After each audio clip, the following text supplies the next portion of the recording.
like that, but there are still a lot of us who don't. And I think like when I was in law school, I had these two really supposed to be close friends, and when my depression started to really hit, we were no longer friends because I wasn't sick on the outside, like all of the things I was saying and going through was just for attention. Well, my first question to you were they white? No, they were black.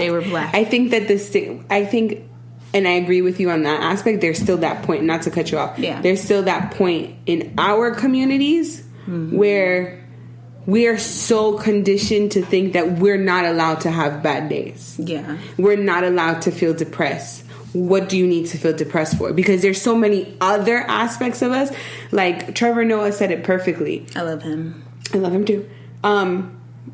He would prefer the racism that he had in Africa than the racism that's here. Because in Africa, it was blatant. It was in his face, and he could deal with it. This one, you can't. Because you're doing it behind my back. You're doing it when I don't see it. Yeah. So, and then the other thing, too, is in Africa, they dealt with it. In South Africa, in his area, when they were going to their apartheid, they dealt with it.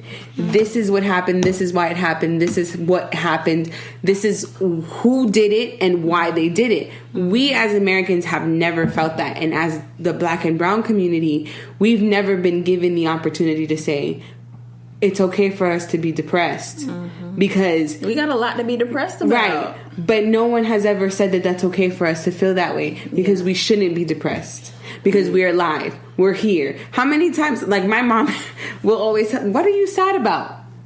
And that's I feel like a lot of Christian, like most black people that I'm aware of, we're like either Christian or Muslim or some variation thereof, or not at all. But like for the Christians, I feel like that's like the thing I have an issue with, because they're like, just go to God, go to God. Well, God helps those who help themselves. So I can't just sit up in that church and say, God, please take these terrible thoughts out of my mind, blah, blah, blah. No, God's going to want me to go get on an antidepressant, go talk to a therapist. And then that's how he's helping me. You know what I mean? And it used to just like boil my grits that it's like, just pray about it. Oh, that's fine. I say my prayers every day, every night. That? However, I have. That's how you know you from Florida. What's that saying? I say that all the time. Faith without work is dead. Yeah, so I can have all the faith in the world, but you have to put something behind it. I don't put no work in it. And it's just like, don't tell me, like, yeah, I'm gonna go to the doctor. Yeah, like Zoloft saved my life because I did not think I was going to come back from Georgia alive. And so for people to be like, oh, you just need to talk to God, you just need to do this, you need to meditate, blah, blah, blah. That's fine. That's great. And it helps, but it is not a cure-all. It doesn't do enough. You need to go out there and do for yourself. Even if it's not as far as the antidepressants. Some people don't like taking pills. But playing golf, like another thing I used to do, I used to make a lot of crafts. Like that's all I would do when I wasn't reading or anything for school, because it helped along with the medicine. And even like the friends who did stick by me when I was going through a rough time, they were like, wow, like this is like, I like this you better, because it helped.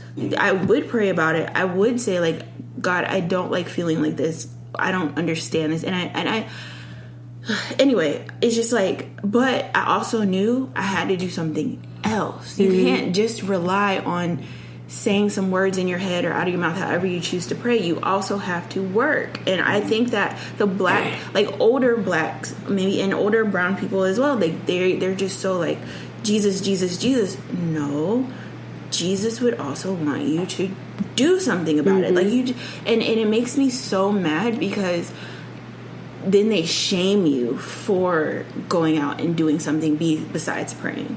Oh, you're on medication, so you're crazy. No, I'm on medication because I want to live.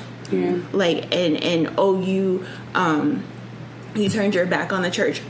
I turned my back on your church because you guys are judgy as fuck. And if I wanted to be judged for my issues, I could go be around these dumb motherfuckers at my school.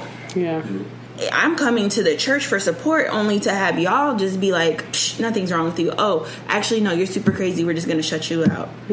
Like, no, that's unacceptable to me. And that's like, and I think that's why the people that I do talk to about like this kind of stuff, and me, myself, like I find Christianity so contradictory. And I've always said it. I'm not religious. I'm faithful. I have more of a faith base than I have a religious base. I grew up Catholic, and my parents didn't take me to Catholic church every Sunday. So I had to find my own religion. And I had to find my own. And every religion I went to, I felt different. I would go to a Baptist church. It was a different experience. And either way I went, I was still talking to God. Mm-hmm. So it don't matter where I go, God is currently here. So if I feel like saying, yo, Jesus, thank you for everything, and praising him for 5 minutes straight, guess what? Right here in my living room, I'm going to sit here 5 minutes straight and praise Jesus. If I want to praise him in my car, I will. If I want to praise him in my... John's mom said something to me one time, and it stuck with me forever. God did not live within 4 walls. God did not preach within 4 walls. So why would you limit yourself to 4 walls? He was out and about talking to the people, sending out messages and just enjoying. Like, think about it. You look in the Bible. What they always do. They eat, they drink wine, and eat bread. Like, and for me, being raised in the church, the church, as I go, I tell people all the time, the reason why mainly I stopped going to church was when my grandma got sick, because she was the one that like made us go to church and stuff. But it wasn't like to force you to go to church. It was more like, I want you to be here. Like, you know, that was like our family time. Family gathering. Like and once she got sick and stuff, and I remember in high school, you know, high school was one of them times where your faith get tested a lot. So when I was in 11th grade, your 20s. I feel like your teens and your 20s. Yeah, your 20s, but I feel like 20s too. Like, but I feel like the teenage years is different because the fact that you don't know what's gonna happen. Like in your 20s, it's like you just leaving college and stuff. You going through a lot of transformation and stuff like that. But your teenage your teenage years is like, some people while they're in high school, they go through a lot of dramatic changes in terms of like they lose a grandparent, they lose somebody. How you can handle that? In your 20s, I'm not saying that you handle it like you handle it like a king or a queen, but in your 20s, it's like it's kind of expected if you lose a grandparent. You get what I'm saying? Like, but at the same time, it's still gonna hurt. As a teenager, seeing like, you know, people around you dying and getting sick, you be like, what the like, bro? Like I just left for school where it's talked about like, you know, if such and such gets sick, I pray. But what happened? They still sick. So for me, like, seeing my grandma, you know, sick, and then also like me going through stuff in high school, you know, trying to keep up with my grades with football. I was doing like the Men of Tomorrow program. Like, I was doing so much, and then I just got lost in the sauce, and I was just like, I don't believe in nothing no more, because the fact that it was so much stuff going on. But I remember someone told me, probably was my mom. My mom told me everything, but like, your mom is very wise. Yeah, she is very wise. But like, if you haven't had that type of relationship with God, when you feel like I can't listen to you right now, that relationship will get stronger. And I tell people all the time, like I told my barber, you know, shout out to my barber. He went through the same thing, but he's doing so well. Like, now he about to open up a third barbershop. So oh wow! It's like I tell him all the time. Every time I see him, it's like your faith get tested at one point, but God's looking at you. It's like, I want to see how this man or how this woman handle the situation, because the blessings right there. And then when it comes to like, you know, handling your depression and everything, like, you got the old school black and brown people, you know, they was more close to that time where their parents and their grandparents and their great grandparents, you know, their great grandparents were slaves, pretty much. So they you know, in the slavery times, you know, everybody was having they time where they spoke the songs, the you know, like the like Swing Low Sweet Cherry, those songs, all that songs, like, and stuff, like how we did the mass and stuff and everything, right? Like y'all have it too. It's in Spanish, but y'all have it. Yeah, we have our songs. You know what I'm saying? So it's like, for them, it's like we was raised like that. For us, we was raised like that too.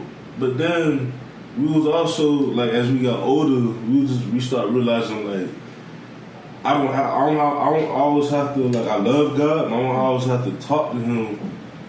I can also do something to keep me, because I feel like He would want me to, you know what, John? You know what, Mario? So then you go out and go to the movies, go out with your friends or something, go read a book or something, just to keep you okay. I'm here. You know, you can talk to me, but at the same time, I don't want you to go crazy. Yeah, he's like that parent. Like, you think about your parents. You tell your parents something's wrong, and they'll be there for you, hold you if you need that shoulder to cry on. But they're also going to be like, go to practice or go do this. Like, he's like a legit parent. I mean, he is a legit parent, but, like, you know what I mean? Like, he's like your parent. So, and I of course believe in God.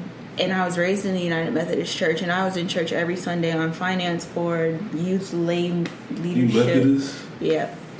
And so, like, I get that, and I stopped going to church as well, but I think I stopped going because I wasn't forced to go anymore. But I just lost my train of thought.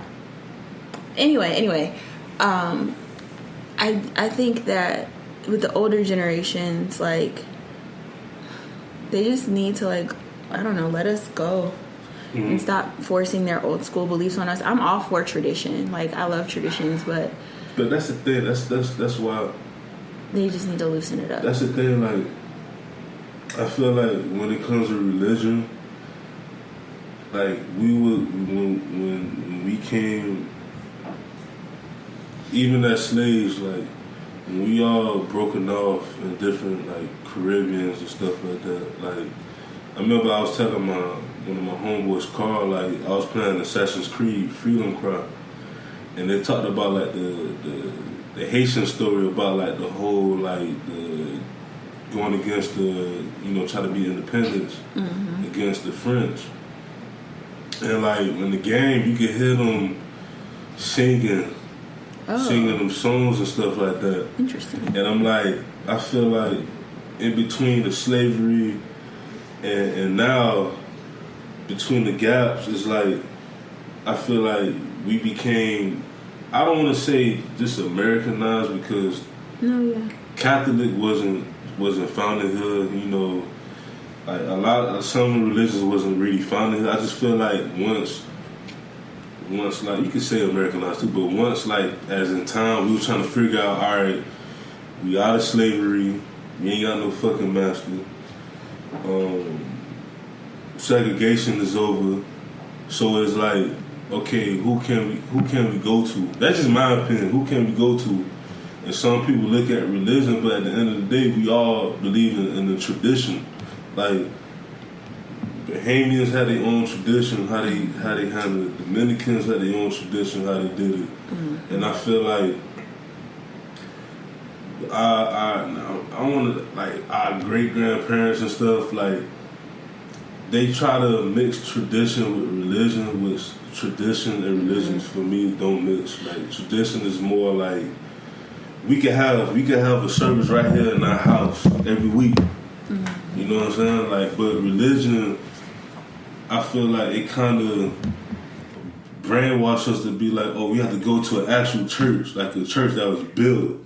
Yeah. And people don't know that, like, the people who built the church, the reason why they built that church was because for the community. But then now you have all these pastors and stuff, they taking advantage of it, and they're like, oh, like, why would I have to pay you money for? Like, why I have to pay for it? Like, if I wanted to, I can come up to you at a later time and be like, hey, this $100 try to, build a church and stuff like that. I just feel like it's so much. What you about to say? I think there's a lot of evil in the church now. What you about to say? Sorry, I'm trying.